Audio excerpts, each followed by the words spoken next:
Bizquik podcast hits on the struggles and advantages of being an entrepreneur.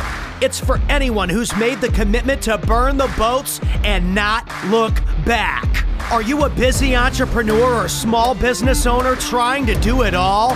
Then this podcast is for you. Corey and Julie will take you through the details of building a strong business. Hit the subscribe button and gear up for another episode of Bizquik Podcast.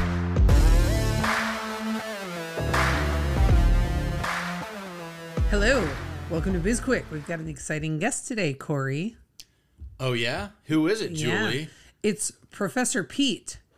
Professor Pete Alexander. He's a stress expert, not to be confused with the professor from Gilligan's Island, who I'm sure a lot of people were hoping we were going to have. I think exactly 0 people were confused. Okay. Well, Professor Pete, he's out of, I believe, Danville, California. He's certainly out of California, but I might have the Danville part incorrect. We'll double check that later. He's an entrepreneur. He's a best-selling author. Professor Pete is a professional speaker. He's a podcast host. He's a global goodwill ambassador who provides outstanding support and ROI to business leaders and professionals. And he is an expert in stress management. This should be a fun conversation because Because you're stressed? No, one of the things that always comes with let me say, I am stressed when you ask me questions like that, okay? I'll just be honest. One of the things that comes with being a small business owner is stress. And it's across the board. It's with your business. It's balancing that, your work-life balance. It's employees. It's everything. There's stress everywhere. There sure is.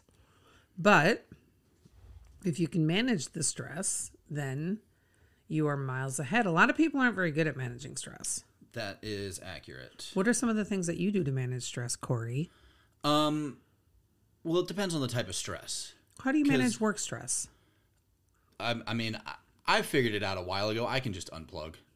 Like when it's time to just, stop thinking about work or I'm just done, I can just unplug. And that, I don't know, is something I learned along the ways where like a lot of people, they're like, oh, it keeps me up at night or it's the first thing. And I know plenty of people, present company included, where it's like, 3 o'clock in the morning.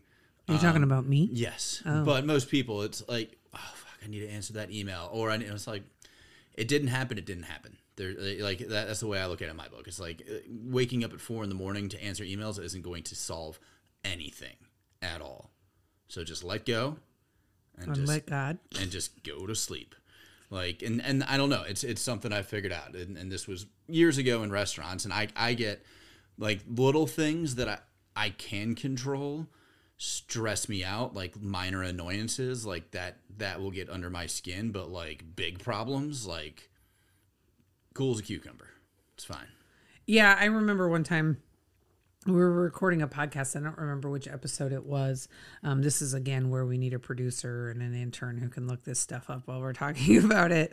And you said that you always hated the advice of don't sweat the small stuff. Because you're like, it's the small stuff you should sweat because that's the stuff you can control. You shouldn't sweat the big stuff. So, once again, total alignment from you in terms of, your prior position on something and your current position. I think I've gotten much better, though, at managing stress and not like kind of slowing down and being a little bit more practical about how I respond to things and how I handle things.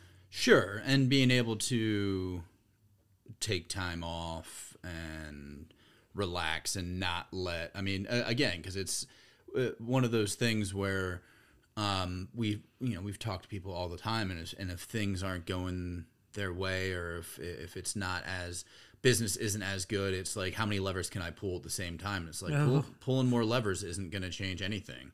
Sometimes you just need to coast. Yeah. You know what does stress me out though? It stresses me out when people like they have a business or they launch a business and then they don't pay any attention to their business and then they complain that their business isn't doing well. Oh yeah. That kills me. Yeah, you still have to work in your business. This isn't me saying, hey, just start your business and just watch the money roll in, because that definitely won't happen. But letting it affect your like personal, like your physical and mental health is the problem, because I've seen it in many times. I mean, you look at anybody, like an app, I can use restaurants for every example of everything in my life, period. But you look at owners and it's like you stop taking care of yourself and you start, because you're so concerned about the business. It's like, look, if you're not getting enough sleep, if you're not eating right, if you're drinking too much, if you're doing all of these things, you're not going to be 100% at business, and it's just going to make it worse.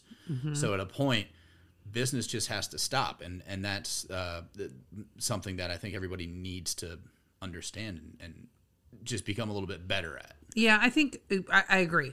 It's important for people to understand what their limits are, where the boundaries are, and how they personally need to take time off, right? So you and I have very different working habits. And I think usually you work a little bit all weekend long, right? You work on both Saturday and Sunday. Whereas I know me, like, I can't work 7 straight days. I'll be worthless by the time we get to like day 6.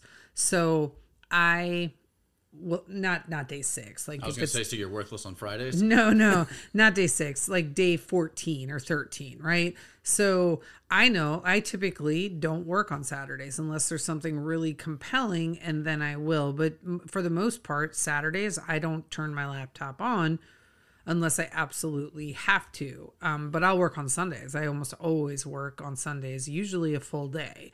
But I get a lot of stuff done because it's uninterrupted. And, our weeks are just kind of splattered with meetings and things like that. So it's important to understand also not only like where your boundaries are and what you need to work, it's also important to understand how you relieve stress, whether it be, going for a run or a walk, or going to the gym and lifting heavy things, or shooting guns, or, just sitting down in the middle of the day and taking a 15-minute nap, whatever it is. Like, you have to know your own thing, and then just give yourself permission to do that thing. Sure. And most small business owners out there, and a lot of entrepreneurs and all that, they want to put up this front that I'm working 800 hours a week and I never stop and whatever.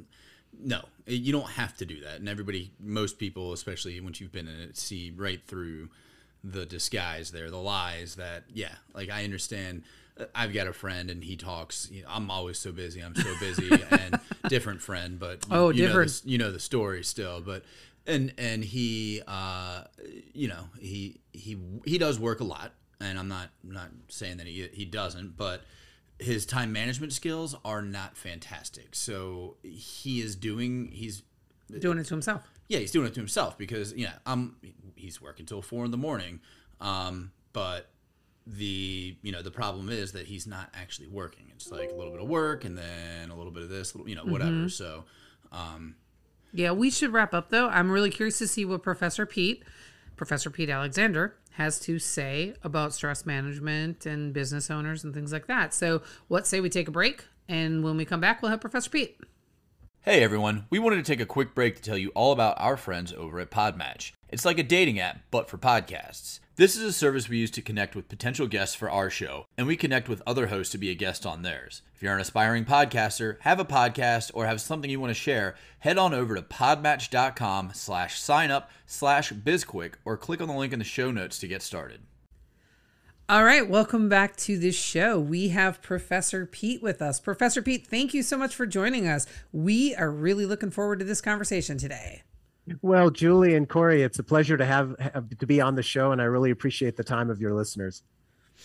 Yeah, this is going to be a great conversation because we deal exclusively with entrepreneurs and small business owners, and well, they're usually pretty stressed. Some of them definitely handle stress better than others. But I am curious, before we dive into talking about stress, which is what Corey and I were talking about on the front end of the podcast, do you want to tell our listeners a little bit about you? So kind of introduce yourself and what you do, and just sort of how you help people out. Sure. So, I'm an entrepreneur as well. So, talking from, the horse's mouth, basically.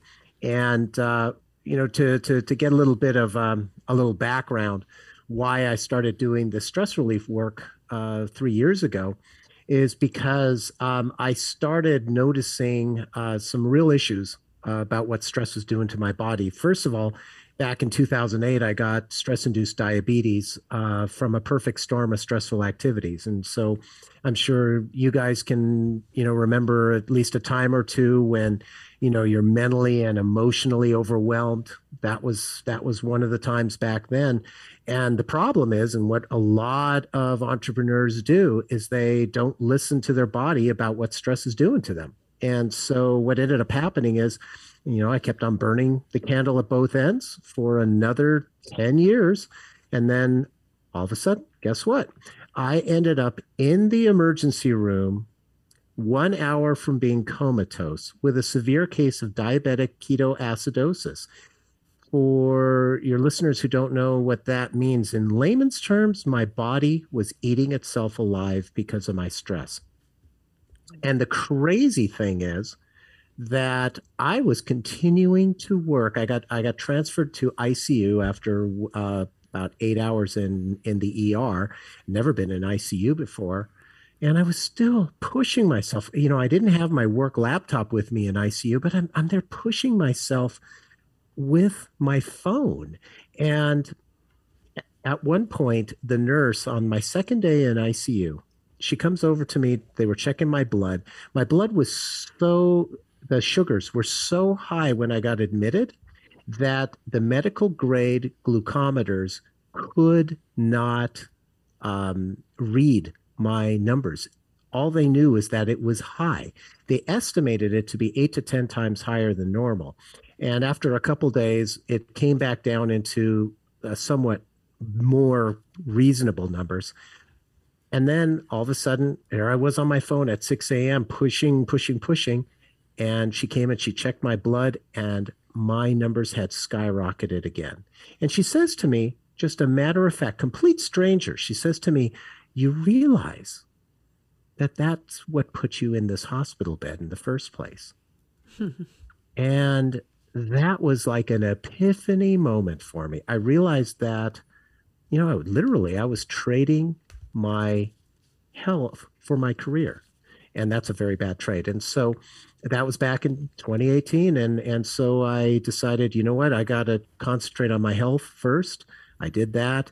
And then people started looking at me and going, wow, you seem different. You're looking younger. And in fact, I look younger today than I do 13 years ago when the stress was really beating my body up.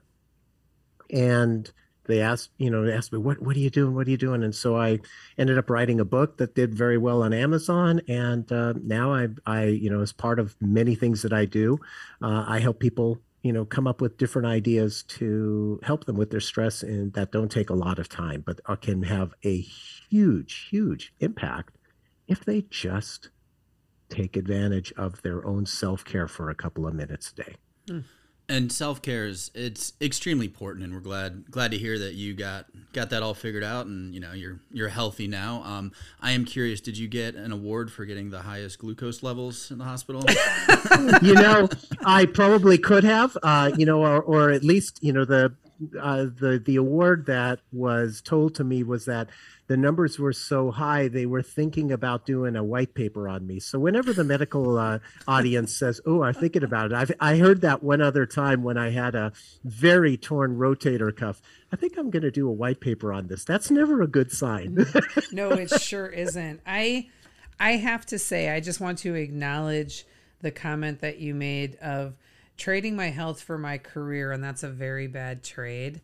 And I really love and appreciate that comment. I feel like so many entrepreneurs don't understand the importance of maintaining their health, both, the mental, emotional, and the physical. So all three aspects of it.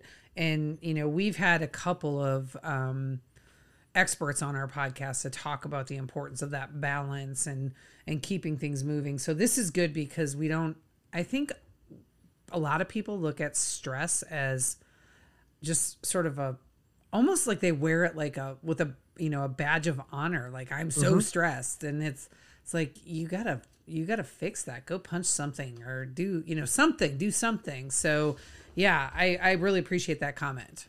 Well, and it's a good point that you bring up too, Julie, because A lot of people say to me, well, there's inherent stress in my work and stuff. And what I tell them is that that's okay. If, because there really is, there's good stress and there's actually bad stress or negative stress. And good stress, if you're happy, you love what you do, you're passionate about what you do, the good stress, that's also called eustress, EUSTRESS. That is what helps us get things done. We have a deadline, we're working on a project, whatever it happens to be. That's actually good stress. What we want to try and avoid as entrepreneurs is basically two flavors of negative stress. One is rumination, where we're reaching into the past, worrying about, or not worrying, but actually like guilty, let's say, about something we did or didn't do. And the fact of the matter is, it's in the past. We can't change it. What we can do is learn from it, take the positive learnings from it, but to ruminate about something in the past just eats you up. And the other is anxiety about something in the future. The fact of the matter is it hasn't happened yet. But one of our things that we do, especially with our inner critic inside of us, is we worry about failing, or we're worried about something going wrong. And often what ends up happening is we think and we think and we think about that anxiety of something in the future. Let's say maybe a scary presentation that we have to give. And we end up manifesting a negative outcome because we're constantly thinking about it in the negative. And so if we can try and minimize the rumination of the past and anxiety about something in the future, that will do a huge, huge, huge benefit to your overall health. That I can guarantee.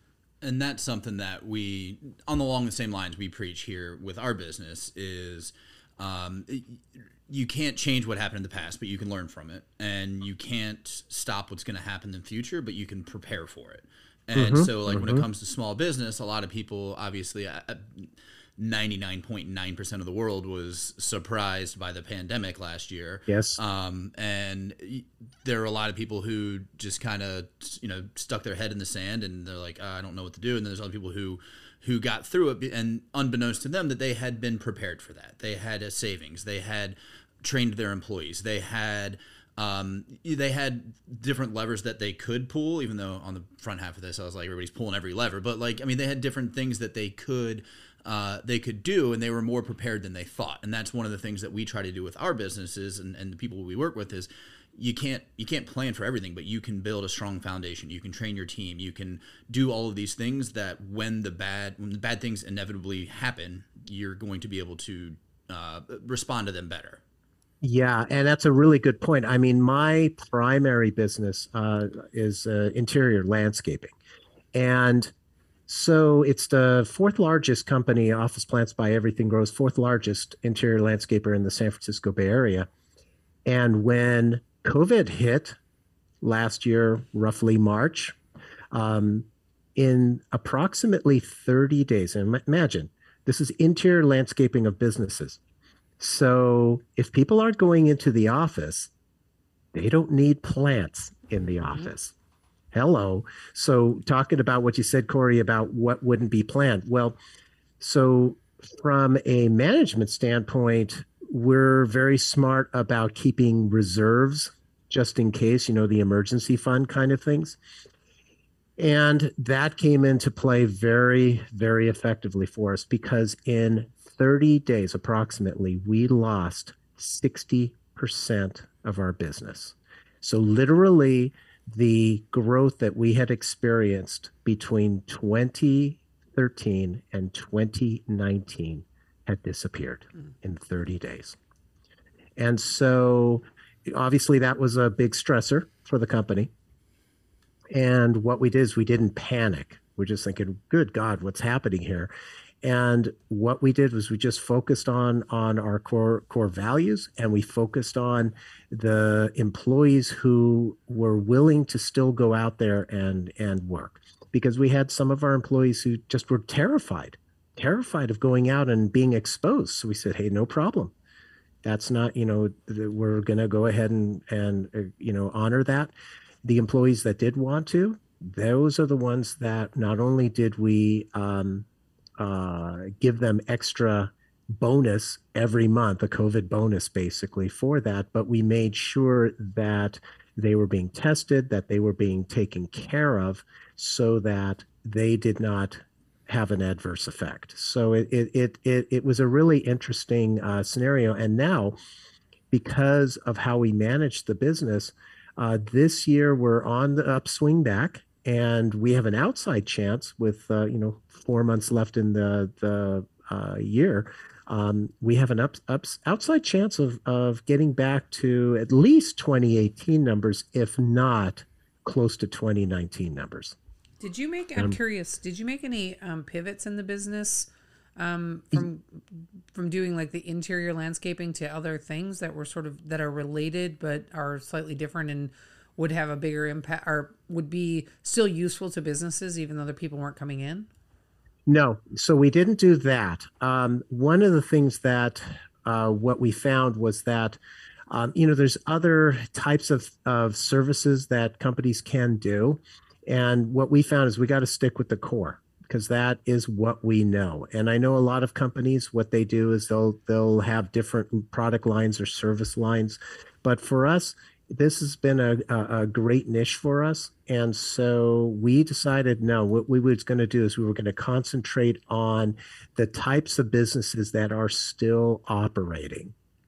So that was one of the things that we found was helpful. And also there were customers of ours who were realizing that, okay, we are still going to have office space in the future. We need to make sure to take care of everything. Yeah, we're going to have a skeleton crew there, but make sure that things like the plants stay alive.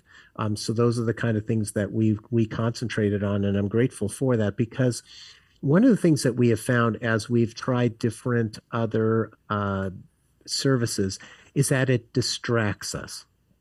It distracts us from our core business. And for example, we used to offer holiday decor. And holiday decor, even though we would hire temporary workers to do that, you still have to manage that. You still have to do a lot of work around that. You have to store it, et cetera. You have to get it prepped and ready. And that was more, even though we made good money from that, the stressors on the overall business to do that were not worth the extra revenue that we received. So, yeah, so it's, I wouldn't say that, what we did is something that any other company looking at different product lines or service lines should follow. I just talked to you about what our experience was. Is there a connection between your stress management and the plant side of the business? Because I see that as like the indoor plants obviously are like, I mean, they help to reduce stress and improve the environment and all of that. Like, is that something that you utilize and use to your advantage? Yes, absolutely. I mean, it's one of the things that with COVID, we found that as companies were coming back and the ones that were still operating, having office space and having employees come in, let's say, there were various situations with our different customers, but some of them would have employees coming in on Mondays and Wednesdays, and others coming in on Tuesdays and Thursdays, and kind of splitting it up and thinning out the social distancing, if you will. So doing social distancing, at least initially, was very ugly in offices. Putting up walls and signage and stuff. And so what we found was that if we put plants as part of that, that was a much more positive way of helping people with the social distancing, plant walls, et cetera. And what is great about live plants is that not only do they help you reduce stress, they do improve productivity and have outstanding ROI, because the employees tend to be healthier and more productive. And so the companies do get a productivity boost from plants. It's hard, it's something that has been, university research has been proven, lots of different articles about it. And so it's a natural for me, even though, I got stressed out, that wasn't because of the plants. That was because of other things that were going on in my life, personally, in my professional life. Sure. I love that, and I love that the connection that you guys made there between the plants and stress. I know we're starting to run short on time, and so I want to talk a little bit about sort of exercises or tips that you give to people to help them reduce stress, and see if there's maybe anything that you can run through with Corey and I, because before we started he was very stressed about his laptop, and maybe we could help him reduce some stress, and maybe I'll reduce some along the way. Sure. So, I'm sure you guys have heard of deep breathing and, visualization exercises, things like that. Those are ones that are, very popular. And those are ones that tend to be the ones that a lot of people will go to. But I was going to bring out one that I like to use in a situation like, let's say we have to have a difficult conversation with somebody, or maybe you have to give a presentation and you don't like to give a presentation. So what this one is it's a very simple technique. It's called Hakalau, and it comes from the Hawaiian culture, and it's a light meditation suited for calming you before that stressful event. And so what you do, like we are here, sitting at our desk, what you do is you find a stationary spot on the wall, something that's not moving. And what you do is you start staring directly at that spot. And then as you start staring at that spot, you'll allow your mind to go loose and focus all of your attention on that spot. And you'll notice that within a matter of moments, your vision begins to spread out, and you see more in the peripheral than you do in the central part of your vision. So now pay attention to the peripheral. In fact, pay more attention to the peripheral than to the central part of your vision. And stay in that state for a few more seconds and notice how it feels.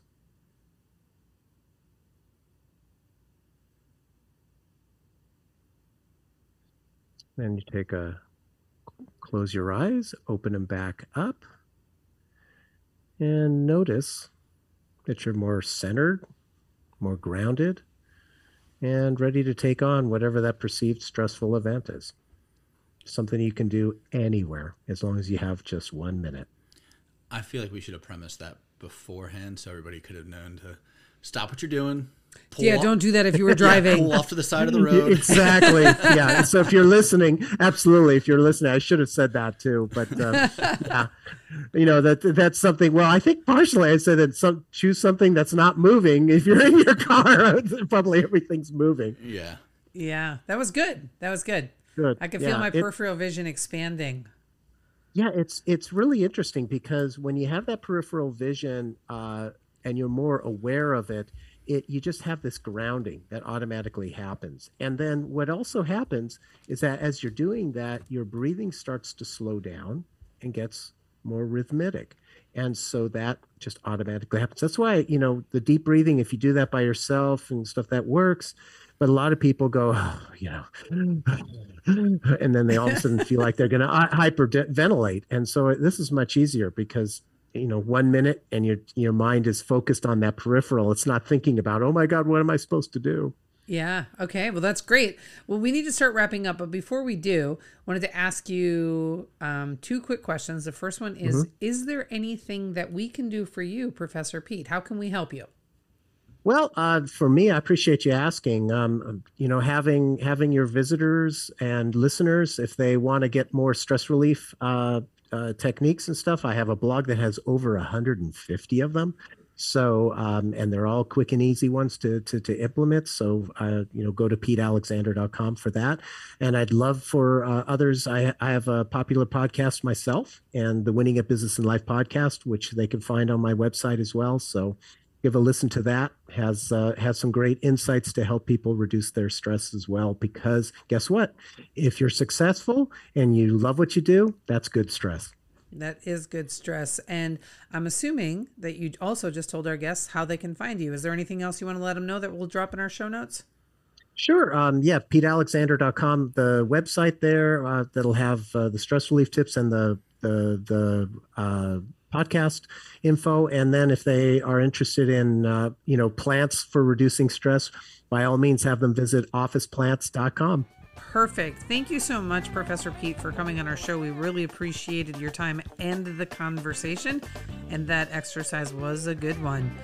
Thanks to our listeners for tuning in. As always, we appreciate you, and everything you need to know about Professor Pete and SB Pace and Bizquik is in the show notes. And if you want to work with us, you can connect with us on social media. We've got LinkedIn, Instagram, Facebook, YouTube, something on Twitter, or TikTok rather.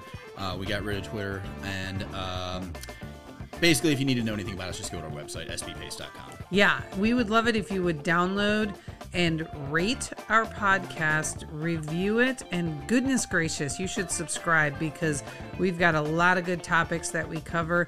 And if there's a topic that we haven't covered that you want to know about, please reach out and let us know.